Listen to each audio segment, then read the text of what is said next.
ప్రభు అయిన యేసుక్రీస్తు పరిశుద్ధ నామములో మీ అందరికీ వందనాలండి. ఈరోజు యేసుక్రీస్తు ప్రభువుని గురించి ఒక విషయం మీతో పంచుకోవాలని ఆశపడుతున్నాను. అదేమిటంటే మరి యేసుక్రీస్తు ప్రభు మరి ఆయన దైవ మానవుడు. అయితే మానవుడిగా ఈ లోకంలోకి వచ్చి 33.5 సంవత్సరాలు జీవించాడు.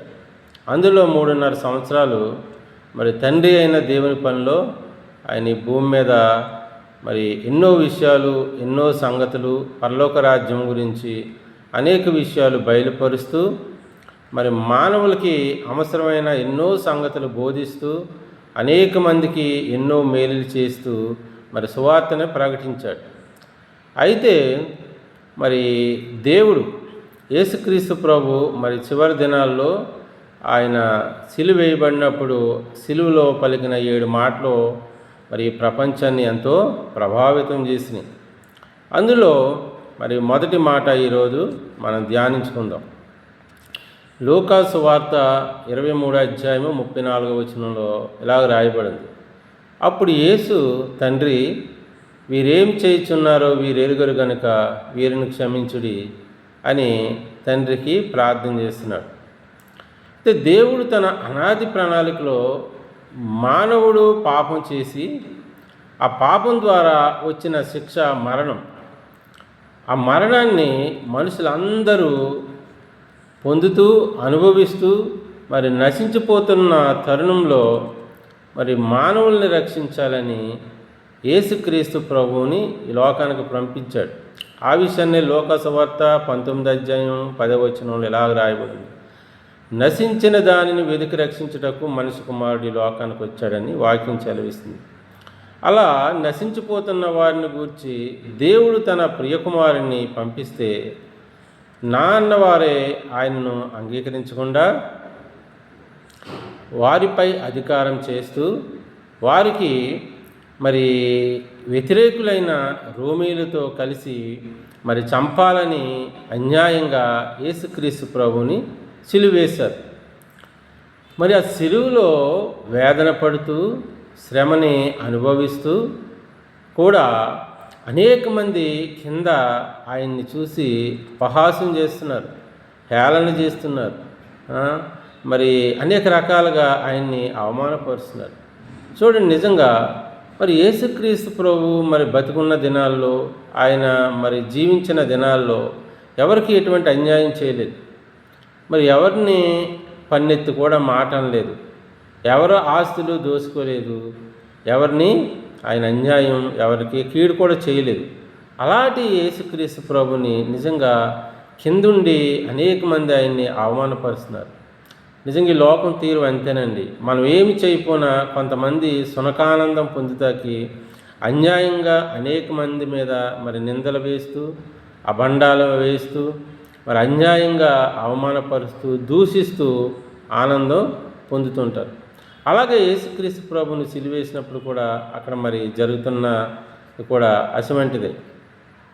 అయితే యేసుక్రీస్తు ప్రభు మరి నిజంగా అలాంటి శ్రమను అనుభవిస్తూ మరి అలాంటి బాధను పొందుతూ కూడా ఆయన్ని అవమానపరుస్తున్న వారి గురించి, మరి అన్యాయంగా ఆయన్ని దూషిస్తున్న వారి గురించి, మరి ఆయన్ని బాధిస్తున్న వారి గురించి యేసుక్రీస్తు ప్రభు మరి తండ్రి అయిన దేవునికి ప్రార్థన చేస్తూ పలికిన మాటే ఈ క్షమించు అని సిలువలో పలికిన మొదటి మాట. ప్రియ దేవుని బిడ్డలారా, నిజంగా అలా బాధపెడుతున్న వారిని మరి ప్రేమించి క్షమించడం మరి ఎంతో గొప్ప విషయం అది కదండి. అలా పలికిన వారిలో మొదటి వ్యక్తి యేసుక్రీస్తు ప్రభు. ఆయనలాగా మరి క్షమించడం, ప్రేమించడం ఎవరికి అది భూమి మీద సాధ్యం కాదు ప్రియ దేవుని వాళ్ళ. అయితే మరి మనమైతే ఎన్నో మాటలు చెబుతుంటాం, కానీ అవన్నీ కూడా అనుసరించం. కానీ యేసుక్రీస్తు సిలువ ఎక్కక ముందే ఆయన ఈ సంగతులను గురించి మరి చెప్పాడు. మరి మత్తయి సువార్త 5వ అధ్యాయము మరి 44వ వచనంలో రాయబడింది. శత్రువులను ప్రేమించుడి, మిమ్మల్ని హింసించుచున్న వారి గురించి మీరు ప్రార్థన చేయడని యేసుక్రీస్తు ప్రభు చెప్తున్నాడు. ప్రియమైన దేవుని బిడ్డలారా, నిజంగా అలా శత్రువుని ప్రేమించి మరి హింసిస్తున్న వారిని గురించి ప్రార్థన చేయాలంటే యేసుక్రీస్తును వెంబడించిన వారికే సాధ్యం. ఎవరైతే యేసుక్రీస్తు ప్రభు దేవుడిగా అంగీకరిస్తారో, ఆయన మాటలు ఎవరి హృదయాల్లో అయితే ఫలిస్తాయో వారందరికీ మాత్రమే సాధ్యం. ప్రియ దేవుని బిడ్డలారా, అందరికీ సాధ్యం కాదు. అలా క్షమించిన వారిని కొంతమందిని చూద్దాం.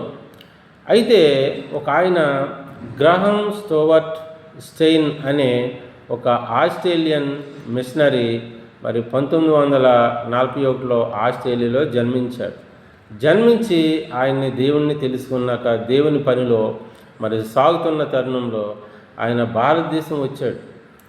భారతదేశం వచ్చి ఒరిస్సా ప్రాంతంలో ఒక మారుమూల ప్రాంతంలో ఆయన సేవ చేస్తున్నాడు. ఆ మారుమూల ప్రాంతం కూడా చాలా దౌర్భాగ్యమైన జీవితాల్ని అనుభవిస్తూ అనేక కారణాల చేత ఊరు వెలుపలికి నెట్టివేయబడిన వారి మధ్యన ఆయన వారి యొక్క అవసరాలు తీరుస్తూ, వారి బాగోగులు చూస్తూ, వారికి అవసరమైందల్లా వారికి అనుగ్రహిస్తూ, వారికి బట్టలు ఇస్తూ, భోజనాలు పెడుతూ, అనారోగ్య సమస్యలతో బాధపడుతున్న వారికి వైద్యం అందిస్తూ, ఇలాగా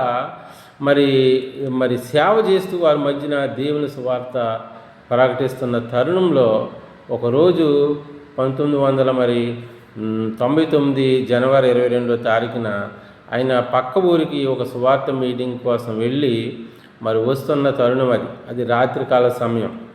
అయితే బాగా పొద్దుగూకుపోవడంతో ఆయన తన 2 పిల్లల్ని వేసుకుని వ్యాన్లో వస్తున్న తరుణంలో అక్కడ కొంతమంది మతోన్మాదులు ఆ వ్యాన్ మీద దాడి చేసి ఆయన్ని అన్యాయంగా వారు వ్యాన్లో ఉండగానే ఆ వ్యాన్కి నిప్పంటించి సజీవ దహనం చేశారు. ప్రియ దేవుని బిడ్డ, ఇది చాలా అమానుషం, చాలా ఘోరమైన సంగతి ఆ దినాల్లో. అయితే అప్పుడు అక్కడున్న ప్రభుత్వం తర్వాత దోషులను పట్టుకుని వారిని శిక్షించాలని చూసినప్పుడు ఎవరైతే గ్రహం స్టోవర్ట్ స్టెయిన్ గారి భార్య గ్లాడియస్టన్ గారు ఉన్నారో వారు వాళ్ళు చనిపోయిన వాళ్ళు ఎలాగా తిరిగిరారు కాబట్టి నేను వారిని క్షమిస్తున్నాను, ఆ దోషులు ఎవరైతే ఉన్నారో వారిని, నా భర్తని నా పిల్లల్ని అన్యాయంగా చంపిన వారిని నేను క్షమిస్తున్నాను, మీరు కూడా క్షమించి విడిచిపెట్టండి, వారిని శిక్షించొద్దు అని గొప్ప మనసుతోటి ఆమె చెప్పడం జరిగింది. ప్రియమైన దేవుని వారలారా, అలాగే ఈ మధ్యకాలంలో మనందరికీ సుపరిచితమైన సంగతి, మన తెలుగు రాష్ట్రాల్లో ఎంతో గొప్ప దైవజనుడు, దేవుని చేత విరివిగా వాడబడిన గొప్ప దైవజనుడు ప్రవీణ్ పగడాల గారిని గురించి కూడా మనందరికీ తెలుసు.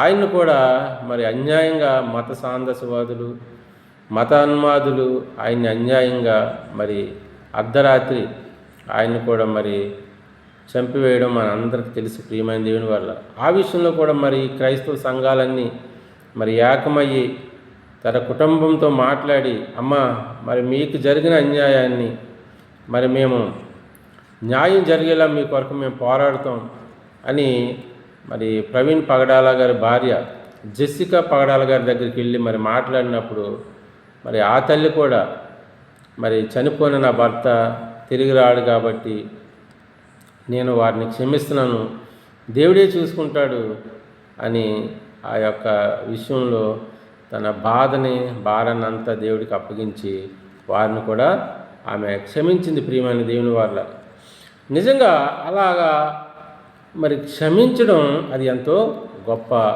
విషయం, అది అందరికీ కూడా సాధ్యం కాదు.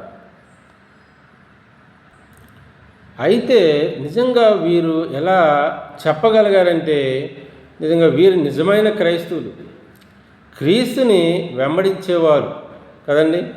క్రైస్తవులు అంటేనే క్షమించేవారుగా ఉండాలి.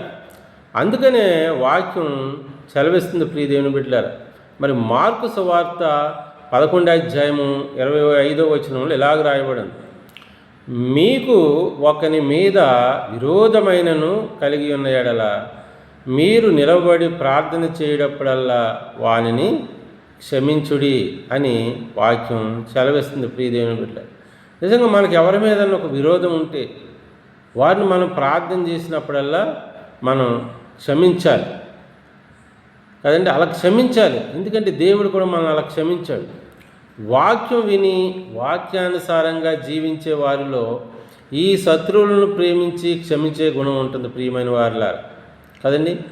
గ్రహం స్టెయిన్ గారి భార్య, ప్రవీణ్ పగడాల గారి భార్య, వారికి జరిగిన అన్యాయాన్ని బట్టి కానీ నష్టాన్ని బట్టి కానీ విరోధులైన వారిని శిక్షించకుండా క్షమించారు అంటే వారిలో క్రీస్తు యొక్క క్షమాగుణం వారిలో ఉంది. ప్రియదేవుని వారిల ఇది నిజంగా మరి ఎంతో నిజంగా ఆశ్చర్యకరమైన విషయం. ఈ రోజుల్లో అలాగా క్షమించేవారు ఎవరోగానే ఉంటారు. ప్రియమైన దేవుని బిడ్డలారా, నిజంగా మనం క్రైస్తవులుగా పిలువబడుతున్నాం, కానీ మరి క్రీస్తు యొక్క ఆలోచనలు కానీ ఆయన యొక్క మాటలు కానీ మరి చాలామందిలో ఉండవు. కానీ పేరుకి క్రైస్తవులు అని చెప్పుకుంటున్నారు. క్రైస్తవులు అని చెప్పుకున్నంత మాత్రాన మనకు పెద్దగా ఉపయోగం ఏమి ఉండదు. ప్రియమైన వాళ్ళ మరి ఈరోజు మనం కూడా మనకు ఎవరైనా శత్రువులని మనకు విరోధులని భావిస్తే వారిని క్షమించి వారి గురించి మనం ప్రార్థన చేయాలని వాక్యం సెలవిస్తుంది.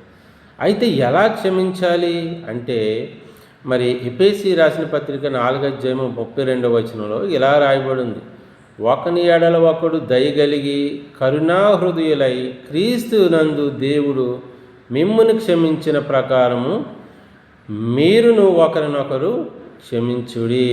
అవునండి, నిజంగా దేవుడు మరి మనం కూడా ఆయనకి వ్యతిరేకంగా మనం పాపం చేసినప్పుడు ఆ పాపాన్ని బట్టి దేవుడు మనల్ని శిక్షించకుండా దయ చూపించి కరుణ చూపించి క్షమించి ఆ శిక్షను తన కుమారుని మీద వేశాడు. ప్రియమైన దేవుని చూసారా, మనం కూడా అలాగే ఎవరైనా మనల్ని మరి దోషులుగా చూసినా, ఎవరైనా మనకు శత్రువులుగా ఉన్నా, ఎవరైనా మనకు విరోధులుగాని మనం భావిస్తున్నా వారి పట్ల మనం కూడా దయ చూపించి కరుణతో వారిని మనం క్షమించాలి. అందుకనే ప్రియదేవుని బిడ్డలారా, మనం పాపం చేసినప్పుడు కూడా దేవుడు మన ఎడల దయ చూపించి ఆయన కరుణ చూపించి కరుణామయుడు కాబట్టి ఆ పాపం నుండి వచ్చే శిక్షను మన మీద వేయకుండా తన కుమారుడి మీద వేయటం జరిగింది. ప్రియమైన దేవుని బిడ్డలారా, ఇప్పుడు మనం ఆయన లాంటి దయ కలిగిన కరుణ కలిగి క్షమించగలిగితే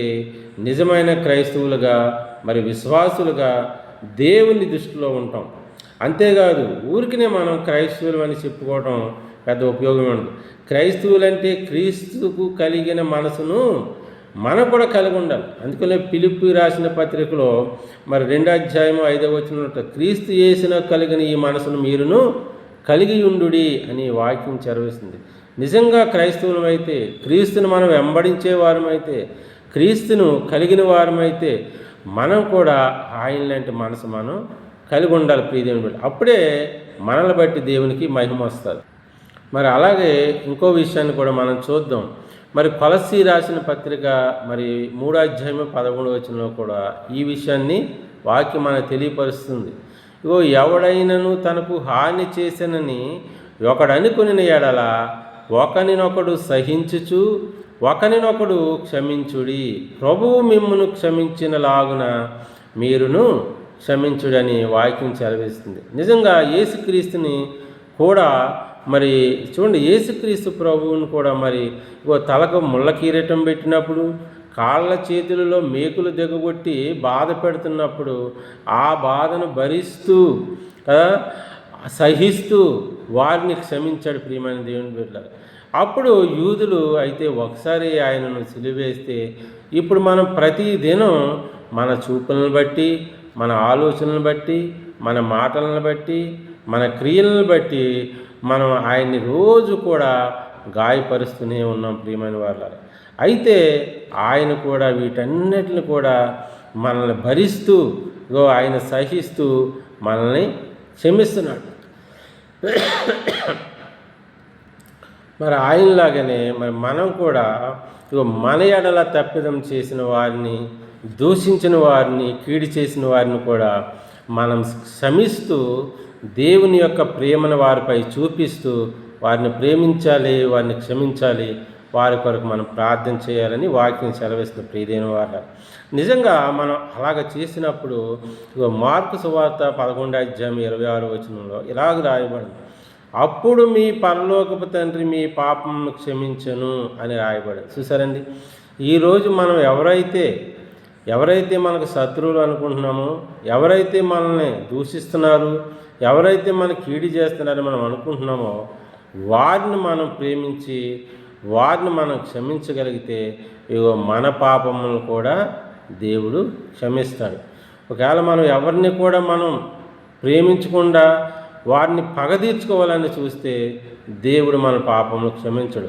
పగ తీర్చుకోవటం మరి మన పని కాదు, దేవుని పని. ప్రియ దేవుని బిడ్డలు, అందుకనే మరి యేసుక్రీస్తు ప్రభువు కూడా పరలోక ప్రార్థనలో ఇగో మా రుణములు మేము క్షమించిన ప్రకారం మా రుణములను మీరు క్షమించండి ప్రభువా అని ప్రార్థన నేర్పించాడు. నిజంగా ఎవరైతే మన ఎడల తప్పుదం చేసినా, పొరపాటు చేసినా, కీడు చేసినా, ఆ పాపం అనే రుణాన్ని, ఆ శత్రుత్వం అనే రుణాన్ని మనం ఎవరినైతే క్షమించగలుగుతామో, అలాగే మన పాప రుణములను కూడా తండ్రి అయిన దేవుడు క్షమిస్తాడని వాక్యం సెలవిస్తుంది. ప్రియదేవుని బిడ్డలారా, నిజమే, దేవుడు మన పాపమును క్షమించాలంటే మనం ఎదుటివారి పొరపాటును కూడా మనం క్షమించాలి. ప్రియదేవుని బిడ్డలారా, అలాగే మరి మన శత్రువులుగా ఉన్న వారిని ప్రేమిద్దాం. వారు మన ఎడల చేసిన పొరపాట్లను మన్నించి వారిని క్షమిస్తే రేపు దేవుడు నన్ను కూడా మన అపరాధం నుండి, మన పాపం నుండి మనకు క్షమించి ఆయన నీతిమంతుడిగా తీర్చి తనకు తండ్రి ఆ కుమారుని ఎలాగైతే ప్రేమించాడో ఈరోజు నన్ను కూడా అలా ప్రేమిస్తాడు. దేవుడు తన మాటలు దీవించును గాక. ఆమేన్.